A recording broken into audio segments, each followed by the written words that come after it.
TST, Tooling Software Technology, presents a quick tip video. Today we will be covering fixing mesh inside Dynaform. Data you import into Dynaform is not always clean. Sometimes you can either try different translators, or you can clean up data after you import it in. There are a few checks you can do to fix up the data. The first one I'll be going over is checking the normals. What you want is all the normals facing one direction. You turn on your filter down below, and we can see that a couple of the normals are going in the wrong direction. Here, this first icon under the Repair tab will reset all the normals to face the correct direction. The next couple commands I will show are great for removing problematic mesh inside your parts. So the first one under the Repair tab is in the upper right corner for checking small angles. This will remove any small sliver meshes that have tiny angles out of your part. I always add it to a new part and double check it in case I want to remove it or keep it. The final check is overlapped mesh. Here we can see that it does find some mesh and we add it to a new part. The final check is warpage, which will just clean up some of the different radiuses in the mesh.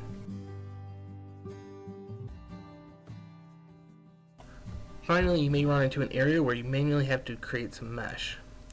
To do this, there's two steps. The first step is to change your filters so you can better see the nodes in your parts. Once you can see your nodes, you may need to create additional nodes so that you can connect them. Same place, we go into our preprocess tab and go into the node tab this time. This will create multiple nodes between 2 points. And I'm just going to fill in this circle or hole. You can create more than you need, and you can always remove the extra ones after.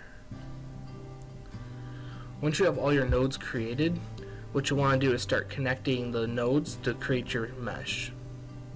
So under the Elements tab, use your mesh.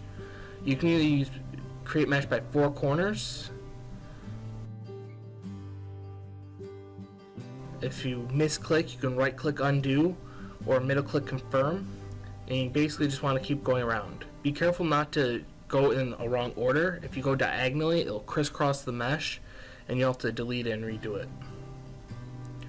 To do triangular ones, after you pick 3 points, you click the middle mouse button to confirm. Once you've gone through all this, normally this step is something you want to avoid as much as possible because it can be time consuming, but it is a good way to fill in a hole that otherwise was not being able to be filled in. Turn our shading back on and we can see it's clean, no problems with the mesh here. That will conclude our quick tip video for today, and if you like these videos, please like and subscribe so we can continue making them. If you need any more information regarding training or other products, then please visit our website or give us a call.